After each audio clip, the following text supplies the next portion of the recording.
Welcome to What a block! Triple Blockheads, Back set, block down. the podcast for all things volleyball. Blockhead! Aloha and welcome to another episode of Triple Blockheads. I am Makani Cantor. I'm here with Frank and Mark. And I'm glad to be in the booth with you guys. I've been looking forward to this topic, honestly. We're going to dive into serving today. Serving, first offensive contact of the match. We're going to dive into the mechanics, some technique, how that develops from early age and how that changes through into the collegiate realm. Then kind of get into more complex systems and what we're actually looking for, and then kind of sum it up around the strategy and what you should be really looking for as a fan or as a coach that's continuing to develop. So when we start all the way back in the beginning to the development, Frank, in the club space, what are you really looking for as you're developing those mechanics and that technique? Yeah, serving is all over the place in our gym. We get kids who are trying to figure out how to serve for the first time. So you see a lot of different biomechanics and how are they trying to create energy at this moment to get this ball to go 30 plus feet in the air. So we see a lot of interesting things with the feet when they first trying to serve, a lot of interesting things with the tossing of the ball, a lot of interesting things with the hand contact. So it's all over the place when we first get them in the gym. I guess personally when I'm working with a kid and trying to get more of the coaches to kind of approach things the same way too is not trying to change their rhythm or cadence too much, but trying to first kind of check out what's going on with the toss and what kind of situation is that putting their body in.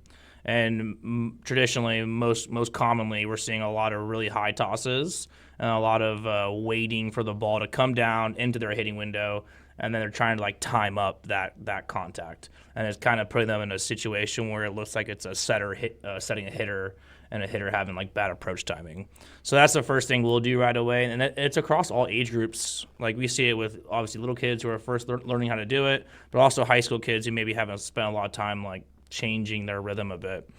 And once we get their toss a little bit more appropriate to their rhythm, then we make some small changes to maybe hand contact or where they're facing at. Then we stress a little bit more of the accuracy piece and trying to attack different systems. But yeah, it's all over the place. For us, it's trying to, as coaches, attack what's the toss doing to you, and is it putting you in a situation where you don't have to time the ball as much, and now maybe it matches actually more of the rhythm that you already had, and now we're not having to really change the feet that much because we're just putting the toss in a better situation. So that's probably the biggest thing for us is we get to control the serve. It's the contact that we get to start. So let's not put ourselves in a terrible situation right away with how high we toss it. So how are you guys thinking about how do you compartmentalize those mechanics, right? So going from obviously it's to start to finish, and are there specific cues that you're looking at as you're really developing someone to understand their technique and their mechanics? I think for us, or the way I prefer to train serving, it becomes more about repeatability.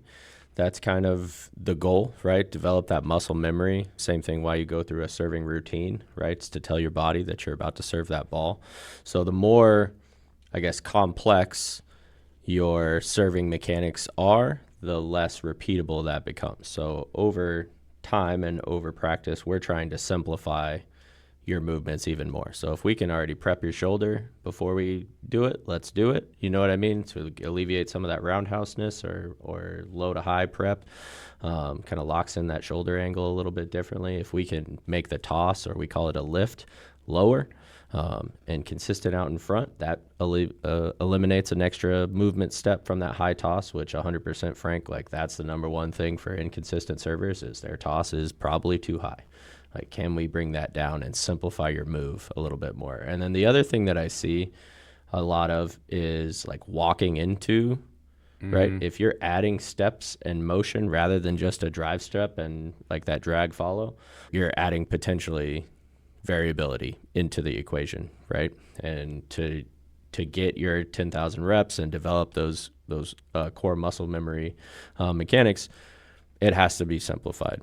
Right? That's easiest to be repeatable. So I think all the mechanics that we are trying to do, whether it's adjust toss in front of a shoulder, or get that elbow a little bit higher. It's all under the guise of trying to simplify that serving. You mentioned something really interesting, because I think as we talk about serving and the vintage word is toss, and you said something there on lift. Talk a little bit on lift. Yeah, so I think in our gym, when you hear toss, you think of something that is high. Like when we toss a ball to a setter, right? That ball goes about the height of the top of the antenna. So in your head, from a young age, you're ingrained at what toss means, and very rarely is it small. You know what I mean? So we like to rephrase that into lift. That motion of the hand, just lifting a ball, right, changes the dynamic in your head of how high this thing is going to go. So just for a guide, we like to toss as high as we can reach. And if we're tossing above that for a standing float serve, we're probably doing too much. Can we do a little bit less? So we talk about, can we just lift this ball? And that tends to also lead to extending that ball forward versus getting it back on your head. If we toss, sometimes that hand comes back, ball comes back. Now we're adding more variability. Can I just lift this thing straight up and then drive through? Mm-hmm. I think it's always interesting, because that toss or that lift becomes almost lost in the shuffle when you are watching the game, right? As a fan or even as, fellow players, co-players, or you're like, all you're focused on is where the ball's going. Did it go in? Did it go out? Did it go to zone, et cetera? But when you miss a serve, as that player, especially as a younger player, they're not actually talking with their left. They're like doing the whole shoulder thing, like, oh, what am I doing with my shoulder? Where they didn't really. My hand, what's going on with my hand? My hand. and at that point, you're like, well, you had no chance. You had no shot, because your lift was completely in the wrong place, right? And I think as we compartmentalize that technique, it's funny that you say hand, because that's the one thing I was going to say, is that I see a lot of times that young players are really contacting the ball with this little mitten hand. And that mitten has zero control over where that ball's going to go, right? More surface area, get your hand really wide so you can control that. If you start that from the serve and that first contact there, that also brings it all the way through as we go into attacking, which will be another episode in the future. But, I mean, that more surface area and that controlling, making sure that you can attack and place balls where you want them to go, and not the ball just kind of going off based on whatever angle your mitten is hitting at. You mentioned a little bit about pre-routine. You see a variance of what that pre-routine looks like. You have the aggressive slammer of the ball. You have the spinner. You have the 5-bounce free throw action. What are some of the things that athletes should really think about in a pregame routine? Well, which one has a better chance of it going off their foot? Because that's always the most awkward. There's probably a missed serve after that. Like statistically, you hit the ball off your foot. I'll be honest. The worst is the big slam and you miss it and it smokes you in the face. That you can't have that. What's worse about that is they're like, oh, and then they have to restart. They're like, oh, I have 7 slams I gotta get, and I gotta catch them all, and if I don't, then I gotta start over. I'd say at our level, your routine needs to be short enough that the crowd doesn't get involved. Right? At the collegiate level, you get student sections right behind where you're serving, and if you take more than 3 or 4 bounces, they're going to start counting your bounces, and that's like another just thing you have to deal with. So I'm okay with just a solid slap on that ball, right? Reaffirm your hand contact, get a couple dribbles, whatever it is. I think the biggest component that has to be there is a deep breath right before you go. So you go through your routine. I find my target, whatever zone it is that I'm going to serve at. Big belly breath, regather, refocus back on that target, and then go serve the ball, right? Whatever you do before that, I think it needs to just be simple enough to kind of ground your heart rate a little bit, calm down, deep breath, go execute your serve. Mm-hmm. Yeah, I love creating a routine that's kind of gives you some actual biomechanical advantage going into the serve. So, like for a little kid, maybe it is like the hand contact on the ball, because maybe that's something that they struggle with at those age groups. Like with some of the older kids that will coach, we see a lot of like jump floaters who are tossing the ball to their opposite hitting side. So it's a really good lift, but it's over here on their non-hitting side. So they're having to reach across a little bit lower, getting like maybe a little bit too much side spin on it. So maybe something in the routine is like you do your bounces over here on the hitting side. So you're just kind of naturally lining up into your hitting shoulder. So I think depending on what the kid's working on or what they want to try and feel, like how can you add that into your routine instead of the super aggressive like two-handed passes. I think that's just a great point, and I think that muscle memory is everything, and especially you have the comfortability, right? I think from translating it from what a athlete who is a prospect wanting to go in to play collegiate volleyball, what they need to deal with in that level, you starting those routines early so you don't have to change them when you get to the next level. I think that's I think how we can really, as from a club perspective and a development perspective, really forward think and coach and develop the young athlete to say, if this is where you want to go, you need to fine tune and simplify. Otherwise, it's going to be changed later in that process.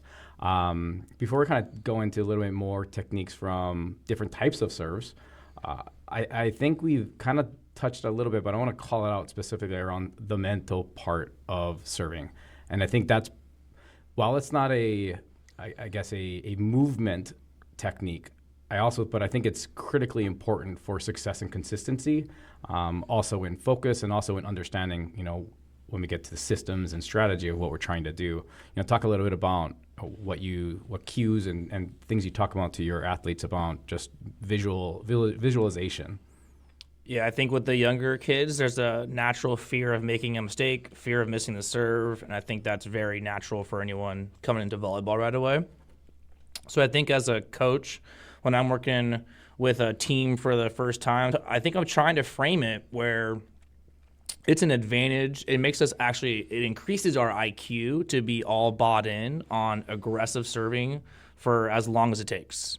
And framing aggressiveness as this thing that doesn't equate to power. It could be a short serve or a deep serve. It doesn't have to be the fastest that you think you can create. It has to be your own version of aggressiveness. But this idea of letting the serve be its own present moment and not letting prior serves, good or bad, really influence the way we approach our serve. Or if you missed a serve the first point of the match, and you're going into that second rotation where you're serving again, like trying to get them to treat that as its own present moment and getting into whatever scene we're giving you, we're trying to be the best that we can in that moment and going for it. And I think if you can create that idea early with young players, they're just going to get better at that consistency of thinking as the season goes, and not trying to go back and forth on your serving philosophies as a coach. Like, we got to just get it in this game so that these guys can just pass and make the mistakes for us, because are we really then improving that one extra maybe percent at getting more consistent at serving aggressive for as long as it takes? Mm-hmm. And I just imagine I coached college volleyball. I was an assistant coach for a couple years ago, and I'll never forget playing against the school that we played against, and they're serving deep float serves the whole first, second set, and it ended up being a 5-setter. And the first and second set, they're missing a bunch of serves deep, and we're not playing them. But by the time we got to the 5th set, they haven't changed their philosophy at all. They're still driving serves really deep with some pretty decent speed. And those same balls that were going out in the first and second set, some of those are now starting to hit the back line, or some of them we're just going for and trying to pass, and now we're out of system right away. And it's mentally exhausting. I remember as a coach being so mentally exhausted trying to figure out if that serve was going to be in and out that many times throughout a match. And I like the idea of a serve being a philosophy something that you stick to for as long as you can. Because I think you can really find your team at the end of the year serving it in a whole different mindset than when you first had them. I think something that you touched on there, just treating every serve as an individual thing. That's a big thing, mental focus for us. We call it serving in a vacuum. So regardless of what you did on your previous serve or the previous server, right? And especially when you're working on it, just getting reps. It's not, I served that one in the net, so my toss was too low, so I need to toss it higher now. It's not a reaction to your previous skill serve.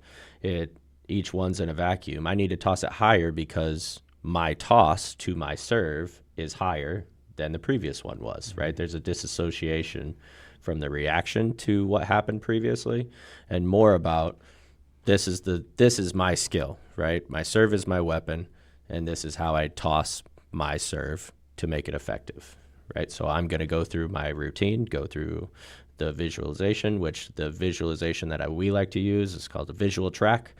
But as you're taking that deep breath, you see the ball go from your hand to the specific point that you're trying to hit. And we are an aim small, miss small mentality as servers. So pick that 4x4 square that you're trying to place that ball, whether it's a body part on a person, maybe this top shoulder, or it's a physical space on the ground. I want to put it in the seam between 1 and 6, and I want it to be a couple feet in front of them. So I'm going to pick that square. I see the ball go to that square, and I see it come all the way back into my hitting arm. Once it gets back to my hitting arm, I go, right? You just saw you execute what you're trying to do in your mind. As soon as it retracts back, now I go fire through, okay? The other issue that we run into, and I think everyone, is the self-talk, right? Because you have so much time potentially out of a timeout before a set starts, just when you're back there with just you and your thoughts, right? The longer that period goes, the more room there is for doubt and fear. And so then the self-talk becomes, man, I can't miss this serve. Don't miss this serve, right? Now we're getting into the purple elephant theory, where if I say, don't look at that purple elephant, we're all going to turn and look at this purple elephant, right? It's a self-fulfilling prophecy. If you keep telling yourself, don't miss, don't miss, don't miss, what your brain hears is, you could miss. Right. You might miss this. You're going to miss it. And then you inevitably miss it. You know what I mean? So we talk a lot about your self-talk and just focusing on one component of whatever it is. So if it's your lift and we're really focused on the lift, your self-talk prior is going to be like, all right, extend my lift or get a good lift in front of my hitting shoulder. Like, what's the tangible cue you can give yourself that's going to help facilitate the action that you're looking for? Yeah, I think you hit on something I think that we can use as we continue to talk about other skills, and because it's transferable, right? And it's this thought about that there's a blueprint for whatever skill set that you're trying to do for you. Like, that's specific for that player, right? Because everyone has a different blueprint because of how their lift or their body mechanics or whatever that might be. But you see too often athletes are over adjusting in the moment. And you over adjust because last time I served it to the right, I'm going to toss it to the left. Well, then all you're doing is you're trying to figure out, you have a moving target. And then it becomes even more frustrating, which creates self-doubt, which creates bad talk, and then it creates inconsistency. But I think this concept of knowing your blueprint, knowing your skill set, knowing your technique, that you can go back to what is design, what's blueprint, and then just execute that. Whatever happened in the past, you can't change. What happens, again, across the net and the strategy-wise, which, again, is a bigger picture, that's what you can change. That's what you can impact, because that's what's going to be changing. So we're talking about blueprint, talking about design. What's different around, floats, jump floats, top spins, especially at the younger age? When are you evolving a standing serve to something different? Or what are you looking for, a readiness or cues of an athlete that might do well in those types of serves? Right away, I think, why not? Let's let them play around with the jump float when they're 10. Like, let's show them, like, let's inspire them with these cool things, and I think that only increases their love for wanting to be in the gym and try things.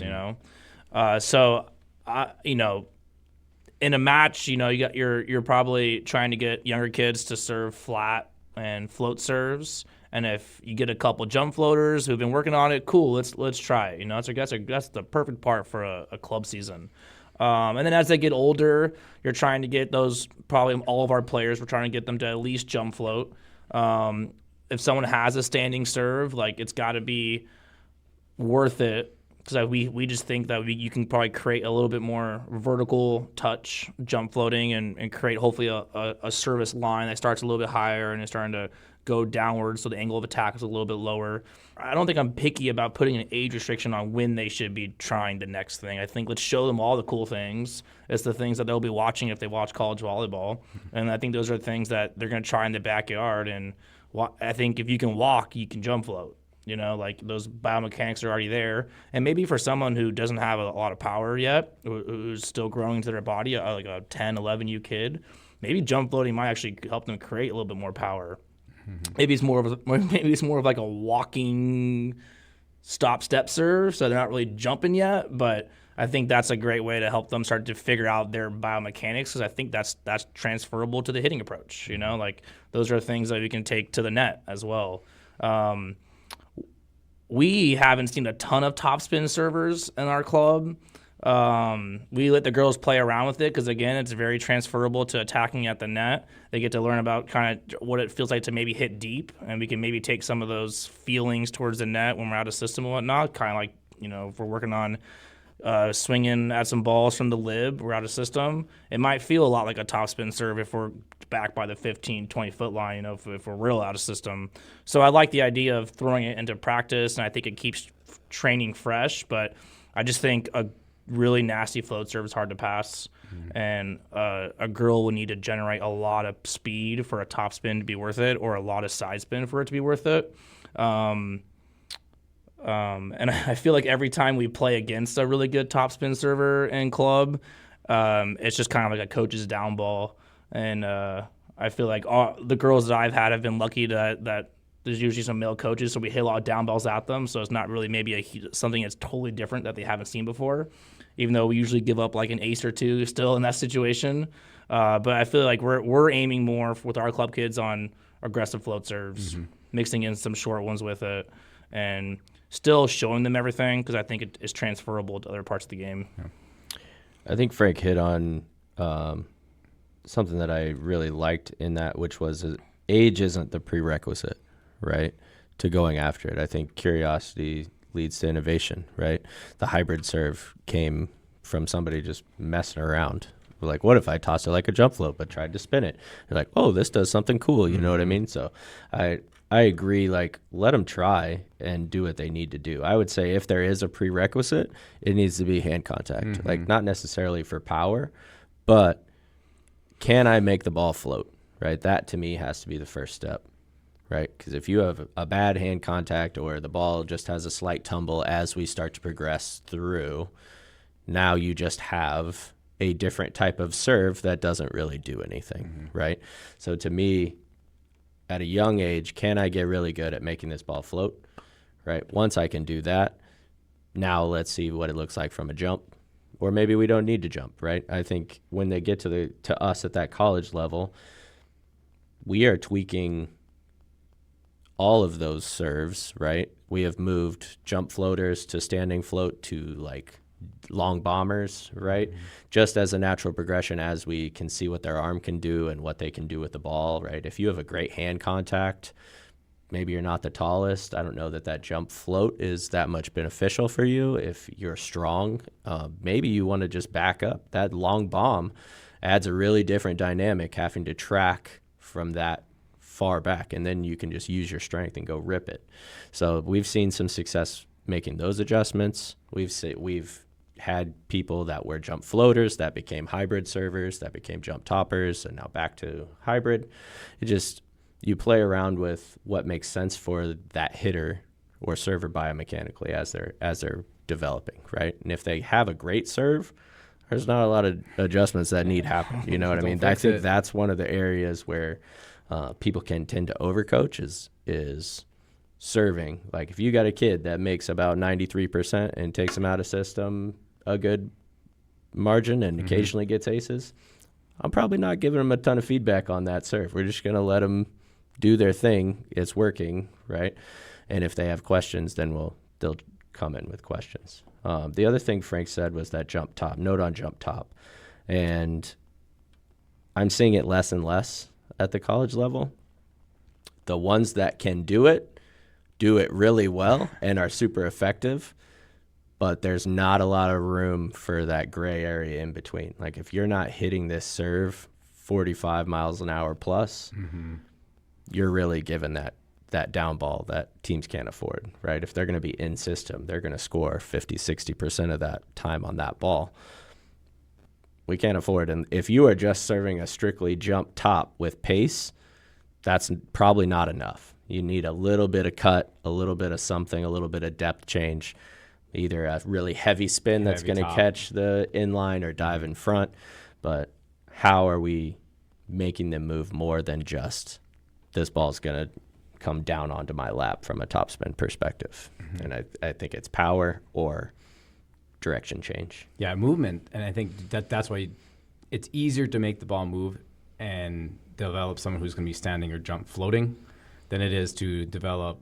You have to have a very specific skill set, I guess, to your point, right? And the arm, the given arm, the talent arm, to then get the amount of spin to either go side or high-low to make it really move that much. Otherwise, because it's just a defendable ball.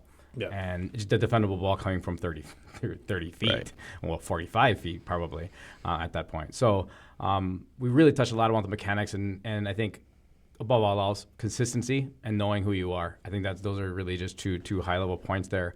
As we move into, actually, Frank, you talked about hitting your seam and whatnot.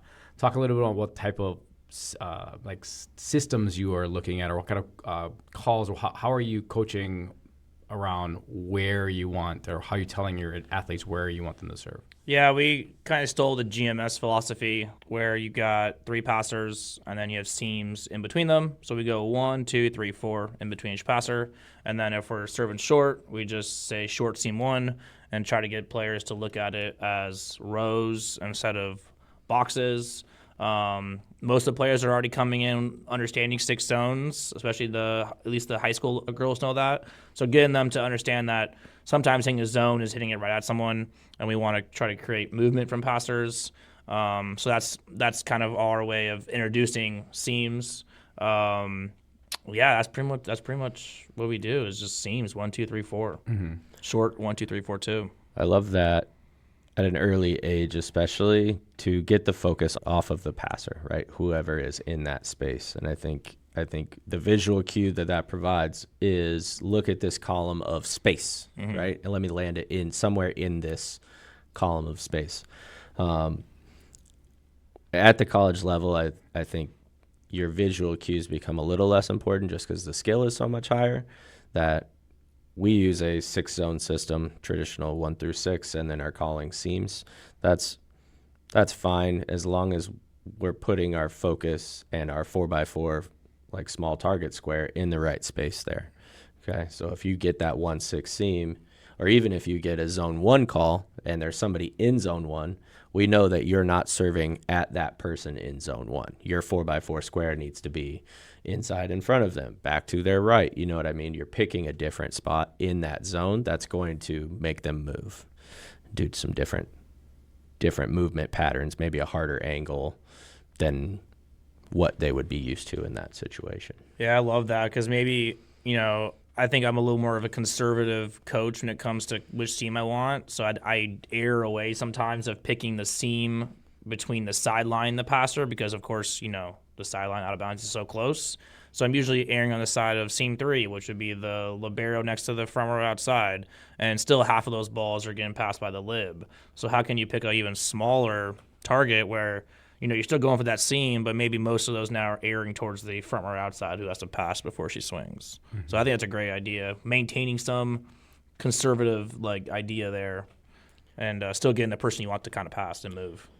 One system that we used at a previous school I was at that I actually really liked was closer to Frank's in this vertical column space, but it was a 7-zone system that went through vertical columns where even numbers were humans. So 2, 4, and 6 are your left or right back, middle back, left back passers, and then 1, 3, 5, 7 are the gaps in between them. So if we wanted to put a little bit more focus, we know that this kid struggles line to line right at her.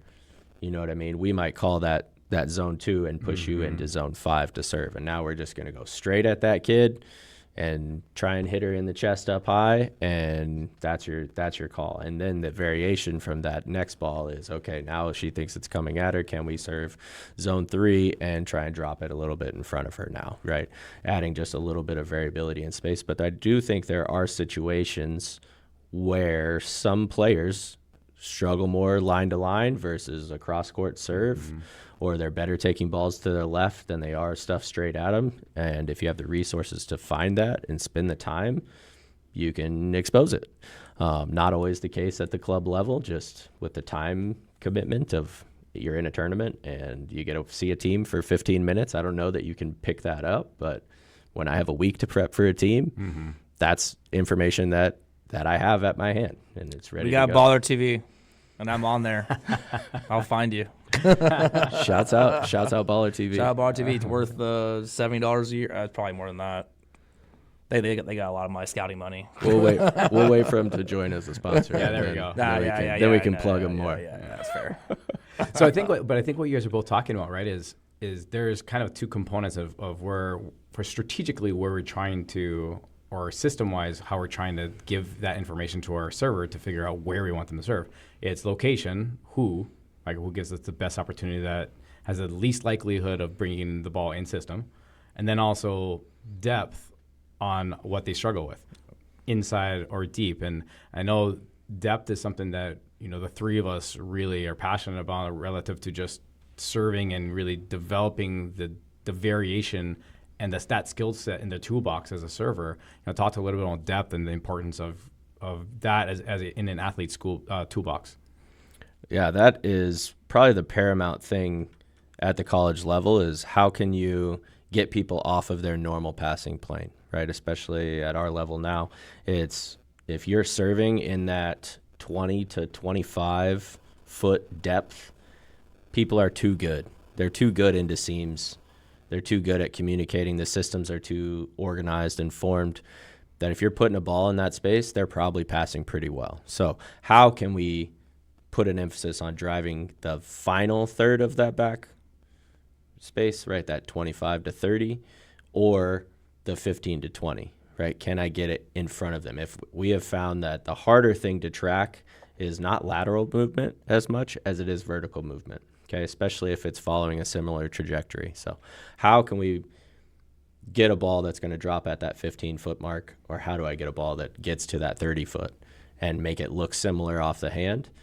And that's the ball that's going to be harder to pass, especially if we are good from our club days with our hand contact and can make that ball float. There's really no indicators of whether that ball is going to drop. And that's become a huge, huge key for us moving forward in all things we do serving. Like when we go through serving drills, it is 5 drives, 5 drops, right? And now boxes out and here's your space. Like, can we hit those same things with visual targets out into space? Do you talk a lot about depth in the club Yeah, range? probably some of our higher level teams. So maybe, our seniors and juniors, some really good 16 sophomores teams, but it's more like let's try and serve deep zone 1 or short seam 1. And I guess we don't really have names for them yet, like a drop or a, you have a different word for deep? Just deep? Just deep. Just deep, yeah. But if we don't have a separate call for deep in the same way. So I've been in systems where it'd be zone, let's say seam 3 drop, and we'll give them the thumbs down, like that's your indication to drop. In the system now, it is like if I want to serve, we're in our 6-zone, traditional 6-zone system. If I want to serve like the 1-6 drop, I would do 1-3 would be my call, and that drop is that space in between 1 and 3, right? Yeah. That's where you're trying to find. So it's a little bit more complicated. You need some visual imaging skills to be able to see the grid and see where they connect. But I think the point gets across regardless. Yeah, I think for us, it's still most of our kids working through trying to hit that seam first. Right. And then being picky about how much can we drop it versus can we get them deep. I think we have some servers that just kind of serve deep organically, and so that's nice to have. But, yeah, we still get, the classic serve seam 1 and they're serving seam 4 somehow. Like, how did she manage to serve it on the other side of the court? My favorite is when they like miss the zone completely, but get an ace, and then come back and like, sorry. Like, no, don't apologize for aces. I'll take your ace, but maybe let's try and hit that zone that I'm trying to call a little bit. The accidental ace counts exactly the same way as the intentional ace. Absolutely. I think using those two, I guess, focuses, right, location and depth, combined is what you want ideally. But I think as a young athlete is developing, or depending on whatever level you go to, right, if it's not a Power 4, if it's the D2, D3, NAI, JUCO, whatever it might be, you might have someone who is really good at controlling depth and just say, hey, I want your depth on that side of the court. What seam it is, I really don't care. But if you have the ability to control your depth and your location is ranging 15 feet, that still can be useful and valuable. And then especially at a young age, if they're struggling to find how to hit that seam 1 or that seam 2 or that seam, that seam 5, 7, then maybe it's switching it to give them some success, some confidence that, hey, I can drop this in front of them, or I can make sure I can get that depth needed behind so that this person struggles to use their hands. And I'm going to have them backpedal and try to go offline, and that gets us out of system too. So I think as coaches, I think we try everything we can to find success, and then you can build on that success to then where you want to be ideally with both depth and location. I agree. We've seen that or used that kind of half court system with our jump toppers or our hybrid kids, right? Someone with, as the velocity gets higher, right, precision tends to decrease. So if you're in that 46, 47, up to 50 mile an hour, I'm probably good with you just hitting half of the court. I don't need you to put this ball left shoulder of this kid if you're going to go rip at 50 miles an hour. That's probably a little too specific for what we need from you at that point. We need you to go rip it. You know what I mean? And if it got into this half, that would be pretty cool if you could rip it over here. So I think relative to the type of server, right? If you have a server that has really good hand contact but can only serve 34, 35 mile an hour, she's going to have to be able to hit her spots and change depths really well. And so her information that she gets is probably a bit more specific down to body part to aim for, what you want the server or that passer's action to be. Like some of our servers like that, I can tell, hey, let's put this kid on the ground, this one, and they know that means I got to drop it about this far away from him to get him to take a step extended and actually get on the ground and take him out of the play. So I think that variability is really a player to player and how well you can know your teams and their skills and what they have. Mm-hmm. Yeah, I totally agree. So now that we're in this point of, hey, the player knows what they're supposed to do, their design, that we have a coaching strategy and a coaching system of what we want to do to, create consistency in our delivery with that information, as well as where. How are you both defining success from the end line? I think as the casual fan or the parent of the club athlete, it's, hey, did you get an ace or not? And that's the success, right? Or did you miss your serve? And it's binary. Sometimes it's binary, right? Yeah. It's ones and zeros, ins and outs. But how else are you guys thinking about those things? Yeah, younger age groups, I still think it is about, like, did you feel like you were going for it? Like, were you in a good mental space during your tournament serving, regardless of the makes or nots? Because that's something that's going to be very uncomfortable, especially someone that maybe at school ball is being told, gotta get it in. So right after that, they're coming to us, and we're trying to shift that mindset. And then as we get older, is the setter running a lot? Did we cause stress to the setter? Were we able to make their system that they have found successful playing against other teams that maybe we're able to watch them pool play? Were we able to disrupt that system? Were we able to make their primary outside hitter? Were we able to make her life a little harder? Were we able to take their middle out of the picture every time we served it to zone 1? Because now the setter wasn't able to see the middle during the middle's kind of route, within her peripheral vision. So I think as they get older, it does become more about system chaos and what did our serve do, and are we making that team have to make some adjustments to their system that benefits us hopefully in transition. But with the younger age groups, I think it is about first making sure that we're able to capture the mental space of were we comfortable going for it that whole tournament, and then from there let's build it into let's make that setter run more. Let's try and serve it short a couple of times against our good hitter, and then starting to wrinkle that stuff in maybe as they get into 13s, 14s, and just trying to be, mentally good with trying to serve aggressive at younger age groups, because that's the hardest time to do it for sure.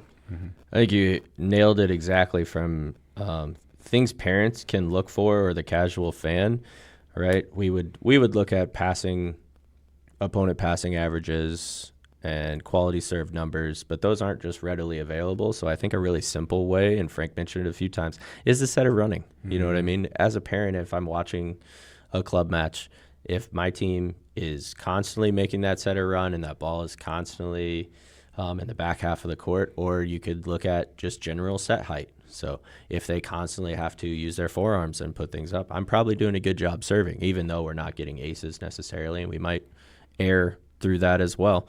It's the cost of serving aggressively, and I think that gets misinterpreted as well. If you are a go-for-it type of serving team, like Frank sounds like that's the program you're trying to run, is aggressive, deep servers, you have to accept the errors that come along with being an aggressive, deep serving team. So it's an interesting balance, right? And I think all coaches want to serve as aggressively as possible, at as low a error rate as possible, and it can fluctuate where you actually want to be in that spectrum. We just want that at the end. That's what we're hoping for. Last couple games of the year, if that's where we're at, then it worked. If we missed more serves at the end of the year than when we started with that mindset, then we're gonna have to revise some things probably. That's a good point. But it would also be really cool at club tournaments if little Susie's getting ready to serve and we heard our parents saying, "Make the setter run." How great would that be? Well, I think that it's hard to articulate to parents or fans that of what is success. Yep. In a contact that starts the entire point. It could be 40 ball contacts later that ends up being the result, and everyone's going to focus on whatever that was. Mm-hmm. However, in some instances, it could be that, hey, 3 ball contacts later, they hit that ball out of bounds or got blocked because they were so far out of system. It was an out of system set with a forearm pass tight, and you got blocked. Well, the block was the end result, but that server has so much invested in the success of that play. But a lot of times the layman would forget that that's how we got there. And I think it's important as the three of us coming from totally different representations of the game, right? Is how do we ensure that there are successes without a point ending? Yep. Does match and score affect any of your serving philosophy or any of your strategy? I want to say no, but the short answer is yes. You know what I mean? Like, there are golden rules in serving. I think we all could name them, right? You don't want to miss the first serve of the match. You don't want to miss a serve out of a timeout. You don't want to miss a serve on set point or match point. You know what I mean? Like, those 3 are kind of like the cardinal sins of serving. But that's where you see the negative self-talk come into play, especially if you've talked about this with your teams. Like, these are the areas where we want to be good. Right. They know there's a little bit heightened pressure, and typically there's more time that you have back there before, right? Coming back from a set point is usually longer meets in the middle, and then you get back to that inline and have a little bit longer. You got to wait for the crowd to settle a little bit, and then you go into that serving move. Same thing out of a timeout. If I come out of a timeout, there's 15 seconds on the clock. That's 15 seconds of me just standing behind the line with a ball, waiting for my thoughts to derail you. You're you know icing what I mean? yourself. Yeah. So I want everything to be in a vacuum, but there has to be some situational awareness. And that situational awareness is something that we preach in all phases, so it's not exclusive or new or just added pressure to the serving standpoint. It's every bit. You know what I mean? An example would be situational awareness of a ball that gets set outside the antenna, right? If I'm still digging the line and that ball's outside the antenna, I'm not very aware that she can't hit me here and I should move. You know what I mean? So it's looking for those types of things that we'll talk about throughout a practice or a training that helps drive them and provide them with the appropriate information they need without added pressure, I would say. That's the goal. Yeah, there's no worse feeling than missing your serve on game point. And the player knows that. It's probably one of the lower parts of a player's season. So, like, if it's early on in the season, like, I'm still trying my best as a coach to take those opportunities to follow up with that player and just ask, like, were you going for it? Did you go for it? And if you went for it, like, we're all good with that. That's the culture of the team, right? But of course, no one wants to miss in those moments. As a coach, you're trying your hardest you're trying to grind your teeth with your mouth closed and not trying to show too much expression because we are competitive people still. But man, I just want that player to know that we're always going to try and go for it and do my best as a coach to keep that player's confidence high. If there was a moment that, I have a timeout, game point, first point of the season, like just following up and being like, did you go for it? And if I'm able to still reaffirm some positivity at that moment, then I want to try and capture that for sure. Yeah, that reconnection can be huge for helping them move beyond it, right? Yeah. Because a lot of times there's another play that has to happen. Yeah, you know what I mean? So those moments are going to happen again. That girl could have a game point serve again that very next set, and I want her to know that, like, this is an opportunity to now go for it again. And like, maybe we get more consistent at doing that, and then by the time we're in playoffs, like, we've done that a couple times. We have a little more internal confidence because of it. In terms of, now that we're talking about errors, do you guys value all errors equally? Is there a difference between a good error, bad error to you? As a spectator, is there information that, like, when you're going back to have that post-match talk with your kid, can we glorify some good errors versus bad errors? What are we looking for? How do you guys value that? Yeah, I think from a team conversation, I think it's very easy on a serving aspect to talk about, serves that miss deep versus serves that are missed in the net. And within the deep serves, like, were they flat, good float serves, do they miss by just a couple feet? Those are great mistakes, I think, over the long term of a season. But if, any serves that go into the middle of a net or the bottom of the net, like, there's something going on biomechanically for us to be in that situation. Even if we're trying to serve short, like, we don't need to go that short. We're just trying to make a pass or move up a little bit. We're not trying to make, the ball trickle off the top of the tape. So I think team-wide, those are, like, good conversations to have, and I think those players can remember those moments for the most part. But then on an individual feedback, it's like back to that same conversation, like, hey, you missed a couple in the net. What was your mental talk like? And then trying to break down some of that individually too. I agree with you. I think it's around opportunities. I mean, you have to, if you give the opposition the judgment call, it's always better than giving them no decision at all. Yeah. And I think that's in the net is when you're serving the ball in the net, you're just basically that's just rolling a ball underneath and saying, hey, there's a free point. But I also think that, for the parent especially, talk about things in totality. Hey, you served 15 times and, hey, yeah, you missed once or twice or whatever it might be, or 3 times even, whatever that is. But, hey, these are all the great things that you did. Did you hit your zones? In your misses, were they opportunity misses? Were they not in the net misses? Were you in the realm, right? The variation of the miss matters. Yes, we're aiming small, missing small. I completely agree with that.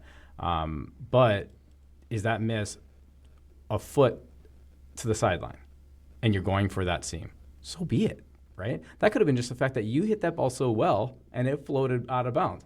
That could have been just the thing that happened. So I think I don't think all misses are the same. I think it's about how you look at them and also looking at them in totality.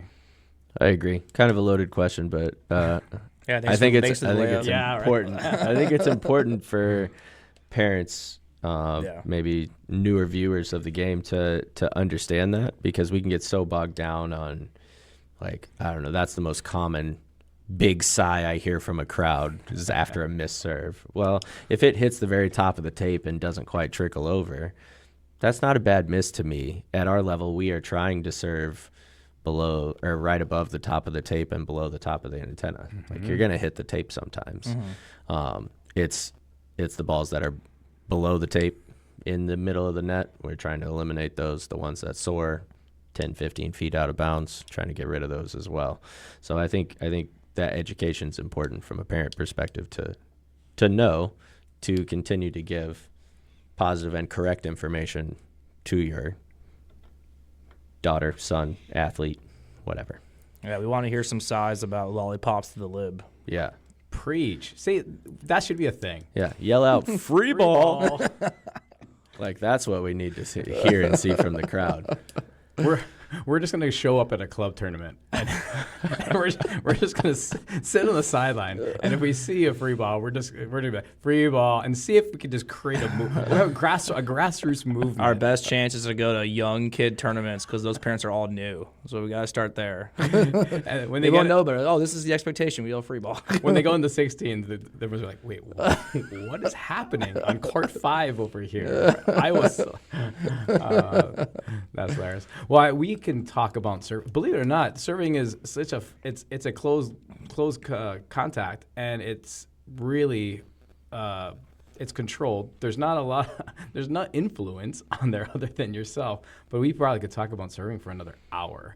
But that might be for another episode, and maybe get into a little more complexities around speed and different philosophies around like the pitcher approach, and we'll come back to that. But great discussion on serving.